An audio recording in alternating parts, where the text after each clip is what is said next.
May dala ba kayong shuttlecock? O, di ba wala? O, ayan. Bago yan.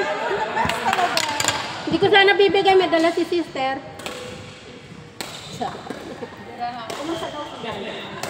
Jaju! Ano, check ulit muna. Ewan ko na-check na. Nung tumawag ako, oo, kasi alam mo ba, yung huling i-inject sa kanya, sa pusod na padadaan. Para ano, kasi mabilis. Hindi, yung braso daw kasi puro saksak na. Puro saksak Kahit mataba yan. Kung taba-taba nga, sabi ko, taba-taba. Sabi ni Krisha. Sabi nung sinabi niya, 3.5 ba naman? Nung sinabi niya, may insulin. Kung nila ayaw lang nila, pero, Si nanay, naiiyak kasi ko, ayaw ko magpakita kay Iha. Ayaw din yung umiyak kasi namin si Justin. Lalo kasi mga pamilya ng mga ano. So, hindi siya sumasagot sa eh ngayon, nag-PM naman ako sa kanya. Sabi ko, dasal lang anak, sabi ko, ano muna tayo, ano. Mga message ko sa kanya, kayang-kaya yan. Kayo nga, ng mga bata na nagpasan nyo. Ganyan din kasi sila nun. Di ba sister? Lahat ng anak ko ganyan. Eh si Krishna ko din, kulang din. Sabi ko nga, hindi naman din sa ano lang din. Siguro madala sa history na din. Si Ina nga, mas matagal siyang naiwan sa hospital. Diba? 3 months? 14 days. 14 days ba? 14 days siyang ibinilad. Kasi nag-yellow din siya. Naawa na ako kung sinabi ko. Ay, ang galing naman niya talaga, ano? Ready na. Tapos yung pambayad, ready na yung pambayad. Hawak na niya yung pera. Kasi yun, sabi niya gano'n, sige po, igagayak na lang namin. Kung saan hindi naman din tinanggap. Kasi minsan mahirap din mag-refund, di ba?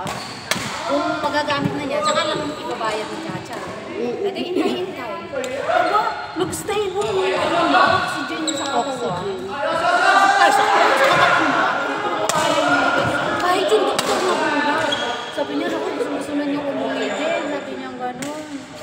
Ay, bakit nga? Nung sabi nga ni nung nasa dyan daw, ibig na daw siguro lumabas eh. Kita mo naman ang tagal na natin. Sabi niya, tita, yung kuday ko parang mabibiak na daw. Pero actually kulang na kulang pa siya sa ano. Pero kasi nga, si Ina kasi may nararamdaman siya, diba? Kaya gusto na niya ipinabiyak na niya kasi nga, di tama rin yung tapos may mga tinatanggal pa daw sa sobrang lapot na laway. Ano yung baka plema? Hindi na. Hindi naman. Tapos nung x-ray niya kasi, na ano yung specialista kasi, hindi mabuti yung kabia, left lang. Yun nga, dahil nga sa yung naman yung niya, nakuha din daw yun. Halimbawa si Ina, na-expose siya sa taong may upo, may sipon. Si Dusty, madala. Hindi siya lagi nadudukta dahil sa sipon. So hindi nang direct kasi Ina silang nakukuha mo. Pwede pala yun, ano kayo? Oo, ganun na kayo. Di mo, napasaksak pa nga siya ng anti-pneumonia, pero di mo nagkaganda.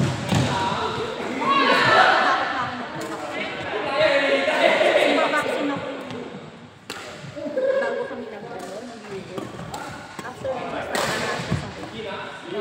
din eh. Ito, yung rashes ko, kaya nga ako naka-ano, ito yung inumin nila, binayot ko.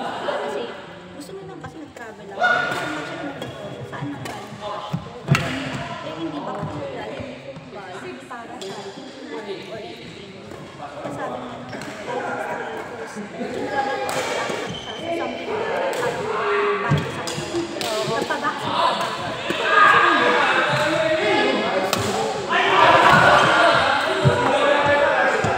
So, dapat i-maintain na lang yung kain. Kasi vaccine kasi, ano yan eh. Sakit mo. Laban. Kasi kaya nga, pagka ganyan, nilagnat.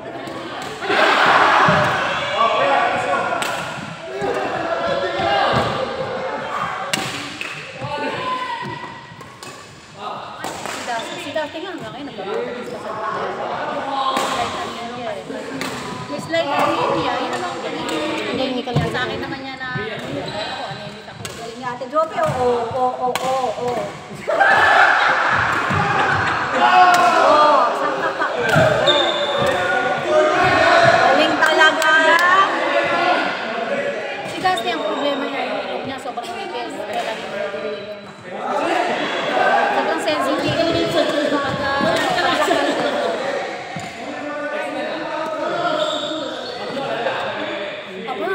natutuwa sa kanya, nag-mature na siya talaga. Nagbili, alam mo ba, magtatawag daw, mami, okay. The baby, sabi niya, okay. Then, mami, I had so far, I really know but I'm so tired na. That's why Lola helped me. Ang dami na bata, ano. Kulit. Pero iba na siya talaga kumpara noon na sobrang kulit. Ilang taon na ba siya ngayon? 5. Ah, tama lang na sandan. Yung ano pa natin. Hindi, in-expect na.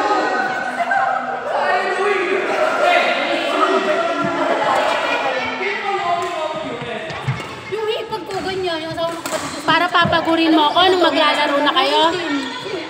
Kaya akala pagkakasama nila, pag si Michelle, pagkakasama ako nakapunan niya. Tawag kayo. Game na! O, tara na daw, game Ha?